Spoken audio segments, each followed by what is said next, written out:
दोस्तों, भारत का पड़ोसी देश नेपाल, इसमें ऑलरेडी काफी सारी संकट तो चल ही रहे थे, जैसे इकोनॉमिक क्राइसिस हो गया, पॉलिटिकल क्राइसिस हो गया। लेकिन अब वहां पर कई सारे लोगों की डिमांड आ रही है, मांग कर रहे हैं लोग कि डेमोक्रेसी को खत्म किया जाए और वापस से मोनार्की की तरफ जाया जाए। ये आप खबर देख सकते हैं, thousands rally in Nepal seeking restoration of monarchy. तो एग्जैक्टली इस टाइम पे इंडियन मीडिया लगातार नेपाल के बारे में बात कर रहा है और ये बातें सिर्फ इस वजह से नहीं हो रही कि नेपाल के अंदर हालात काफी कशीदा है। आप सबको पता है कि नेपाल के अंदर हालात जितने कशीदगी पे चल रहे हैं उतने पाकिस्तान के अंदर भी नहीं है। पाकिस्तान के अंदर तो हालात ऐसे खराब हो गए जिसको अगर वापसी लाया जाए तो सिर्फ और सिर्फ इलेक्शन के टाइम पे ही हो सकते हैं। जब इमरान खान जीते और इलेक्शन हो जाए तो तब ही वापसी हो सकती है। बट जब क्या हुआ, नेपाल को देखते हैं तो नेपाल के अंदर इस टाइम पे ये बातें चल रही है कि नेपाल इस टाइम पे मोनार्की को वापसी लाने के लिए पीछे खड़ा हो गया और पूरे मुल्क के अंदर दंगे चल रहे, पूरे मुल्क के अंदर प्रोटेस्ट चल रही है। इन सब के ऊपर बात करेंगे, इंडियन मीडिया का रिपोर्ट देख के फिर आपके साथ शेयर करेंगे कि नेपाल इतना खतरनाक क्यों हो रहा है, नेपाल के अंदर हालात क्यों बिगड़ते हुए जा रहे हैं। वीडियो देख के फिर आपके साथ बात करते हैं। दोस्तों, भारत का पड़ोसी देश नेपाल,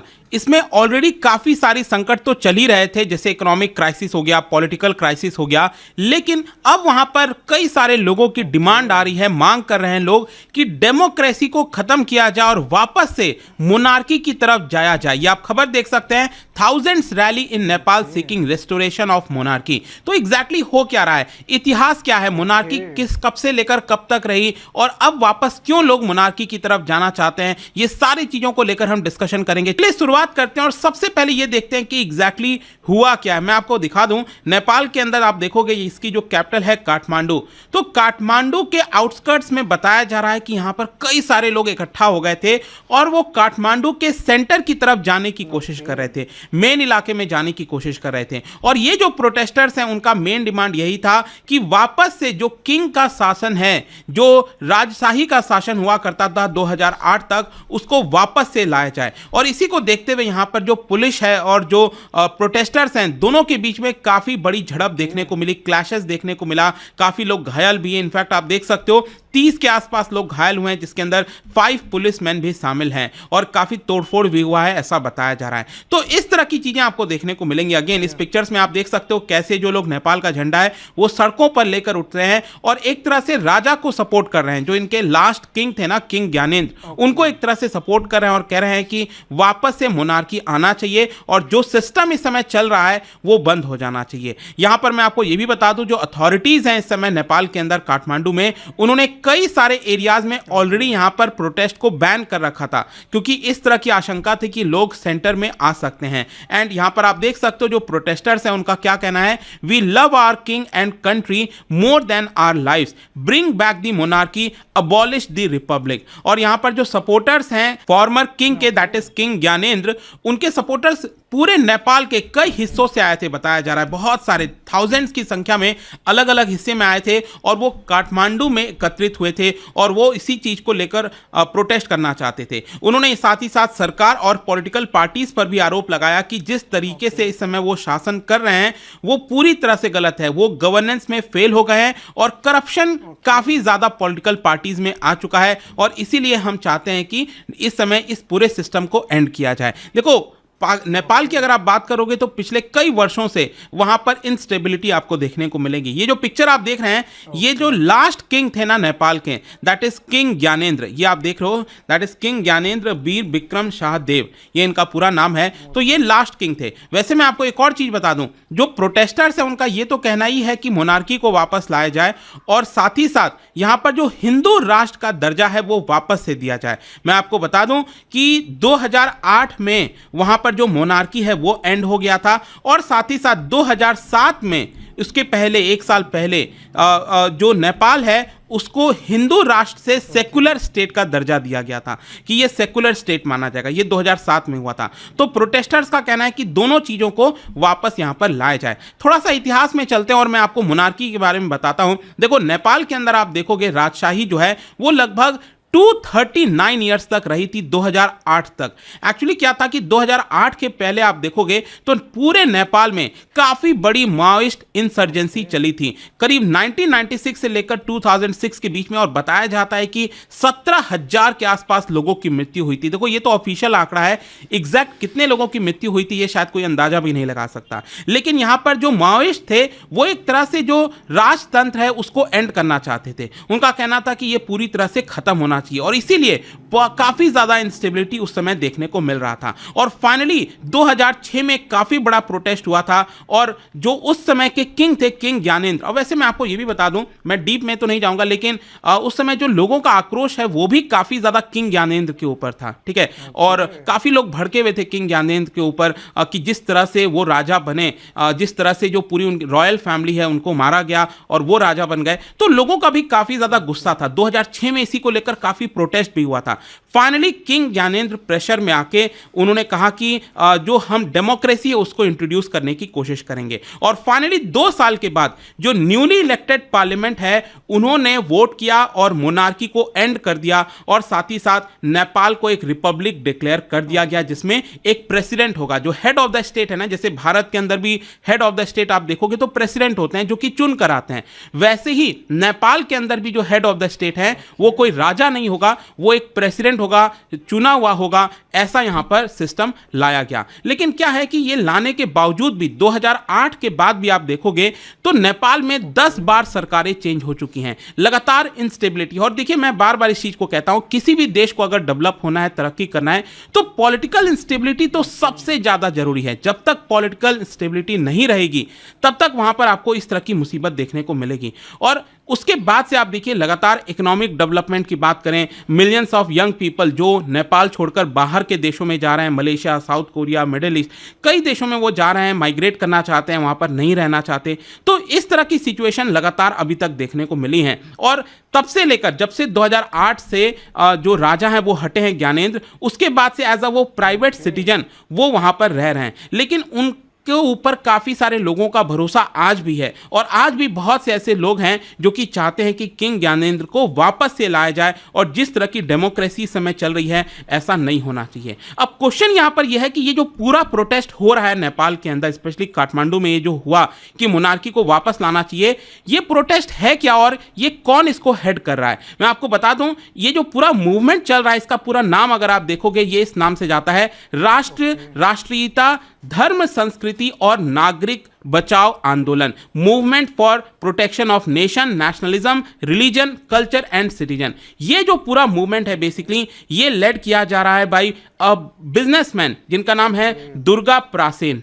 जो कि इस समय वो डिमांड कर रहे हैं कि जिस तरीके का कोलिशन गवर्नमेंट चल रहा है बाई माओइस्ट प्राइम मिनिस्टर पुष्प कमल दहल, जिनको प्रचंडा के नाम से जाना जाता है, इस पूरे सरकार को एंड कर दिया जाए। देखो थोड़ा सा यहाँ पर जो पॉलिटिकल सिस्टम है वो थोड़ा सा मैं आपको बता देता हूं। जैसा कि आप देख सकते हो वहां पर भी जो नेपाल है वहां की जो पार्लियामेंट आप देखोगे, जो लोअर हाउस है उसका नाम है हाउस ऑफ रिप्रेजेंटेटिव। जैसे भारत के अंदर लोकसभा होता है वैसे ही वहां पर हाउस ऑफ रिप्रेजेंटेटिव्स हैं, और उनकी जो टोटल सीट्स है वो है 275 सीट्स। तो जाहिर सी बात है यहां पर जो मेजॉरिटी है इस समय गवर्नमेंट में आप देख सकते हो उनके पास है 156 सीट्स। अब 156 सीट्स में आप देखोगे जिनके पास मेजॉरिटी है वो है नेशनल कांग्रेस। अब ये जो नेशनल कांग्रेस के लीडर हैं वो बेसिकली शेर बहादुर द्यूबा, आपने सुना होगा, अभी जस्ट 2021 तक वो प्राइम मिनिस्टर थे, 2021-22 तक शेर बहादुर द्यूबा, ठीक है, वो नेशनल कांग्रेस से बिलोंग करते हैं। लेकिन जो प्राइम मिनिस्टर अगर आप देखिए नेपाल के अंदर जो सिस्टम चल रहा है वो बिलोंग करते हैं से सीपीएन माओइस्ट सेंटर। ये जो सीपीएन एमसी आप देख रहे हो ना, इन्हीं के लीडर हैं, दैट इज प्रचंडा, ठीक है, वो इस समय प्राइम मिनिस्टर में हैं, ठीक है। और जो इस समय ऑपोजिशन पार्टी है वो है सीपीएन यूएमएल, और इनके लीडर हैं केपी ओली। ओली आपने सुना होगा कई बार, और भारत के साथ काफ़ी जो संबंध है वो बिगड़ गए थे इनके कार्यकाल के दौरान।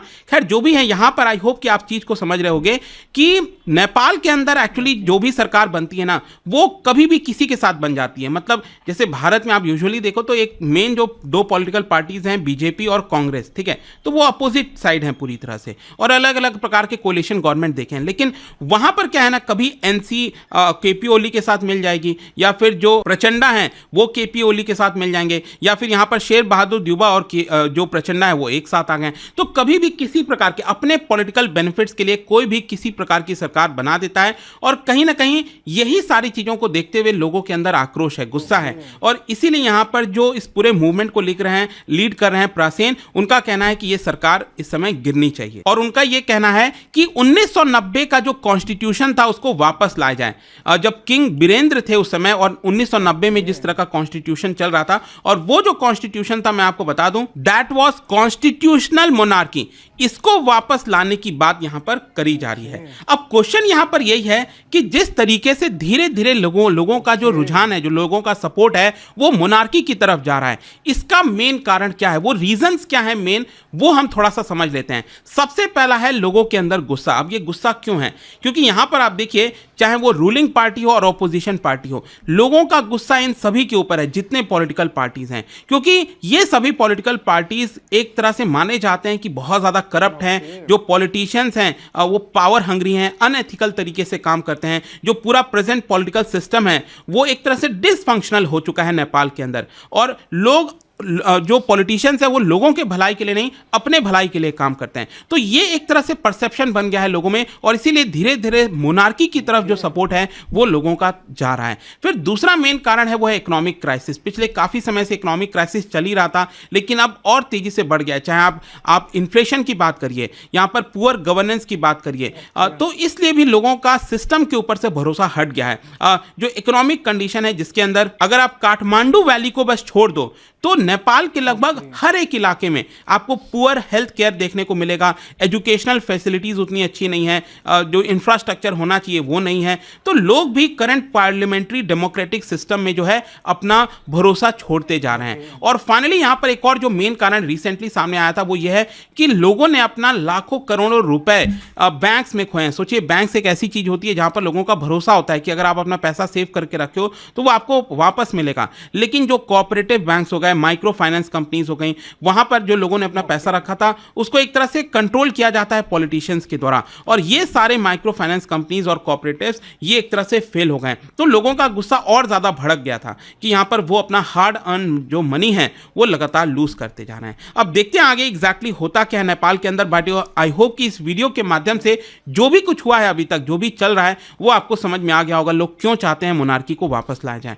जाने से पहले एक इंटरेस्टिंग क्वेश्चन, क्या बता सकते हो यहां पर which form of government exist in Nepal? आपको ये बताना है इन चारों ऑप्शन में से। इसका राइट आंसर आप सबको पता है, मेरे इंस्टाग्राम पर तो मिलेगा ही। वहां पर अगर आप नहीं हो कोई बात नहीं, टेलीग्राम से आप इसका सही उत्तर ले सकते हैं। और मैं कई सारे जो एमसीक्यूज हैं वो यहां पर स्टोरीज में डालता रहता हूं। बाकी अगर आपको पीडीएफ की तो टेलीग्राम पर आइए, अलग अलग सोशल मीडिया पर आप जुड़ पाओगे। और जैसा मैंने आपको बताया, यूपीएससी की अगर आप तैयारी कर रहे हो, just use this code Ankit live to get maximum discount. And I hope की वीडियो आपको पसंद आया होगा। मिलता हूं आपसे next time. Till then, thank you very much, see you soon. Study IQ IAS, अब तैयारी हुई अफोर्डेबल। तो वीडियो आप लोगों ने देख ली। इस टाइम पे नेपाल के जो हालात चल रहे हैं उन सब के पीछे कौन है ये अभी तक पता नहीं चल पा रहा। कई सारे लोगों का कहना ये कि ये सारे जो है ना इस टाइम पे इंडिया कर रहे हैं नेपाल के अंदर, बट कई सारे लोगों का ये कहना है कि ये चाइना कर रहा है। अब इंडियन लोग ये कह रहे हैं कि ये सारे नेपाल के अंदर जो हो रहा है वो चाइना के खिलाफ हो रहा है। नेपाल के अंदर लोग अगर सड़कों पर निकले मोनार्की को वापसी लाने के लिए, तो चाइनीज गवर्नमेंट को भगाने के लिए, क्योंकि इंडियन मीडिया ये कह रहा है कि नेपाल के लोगों का ये मानना है कि जो नेपाल के अंदर गवर्नमेंट है वो चाइनीज गवर्नमेंट है। चाइनीज गवर्नमेंट उसको कहते हैं। चाइनीज गवर्नमेंट इसलिए कहते हैं क्योंकि नेपाल के अंदर जो पोखरा इंटरनेशनल एयरपोर्ट बना था, उस एयरपोर्ट से नेपालियों को कुछ फायदा नहीं हो रहा और उल्टा लॉस पे लॉस होता जा रहा है नेपाल के अंदर, जिसकी वजह से अभी तक इसके ऊपर बात ये की जा रही है कि नेपाल के लोग जो है वो सिर्फ और सिर्फ दुर्गा परसाई को वापस लाके उसको किंग बना रहे और उसको बादशाह बना रहे नेपाल का। ये सारी बातें इसलिए चल रही है क्योंकि पिछले 10-12 दिनों से नेपाल के अंदर लगातार प्रोटेस्ट चल रहे हैं, लगातार मसले चल रहे हैं। इंडियन मीडिया भी बात कर रहा है, इंटरनेशनल भी चल रहे हैं, सारी दुनिया बात कर रही है सिर्फ इस वजह से कि नेपाल के अंदर हालात काफी ज्यादा खराब हुए। हालात अच्छे होते तो फिर लोग ये कहते कि चलो ये कुछ ना कुछ नहीं, बट अगर देखें तो इंडिया के खिलाफ भी प्रोटेस्ट हो रहे हैं, चाइना के खिलाफ भी प्रोटेस्ट हो रहे हैं, किंग को वापसी लाना है, मुख्तलिफ चीजें हो रही है इस टाइम पे। इंडियन मीडिया भी ये बात तस्लीम कर रहा है। आप सबने वीडियो देखिए किस तरीके से इस टाइम पे इंडियन मीडिया बात कर रहा है। अगर अच्छी लगी है वीडियो तो लाइक लाजमी करिएगा। मिलते हैं नेक्स्ट वीडियो में।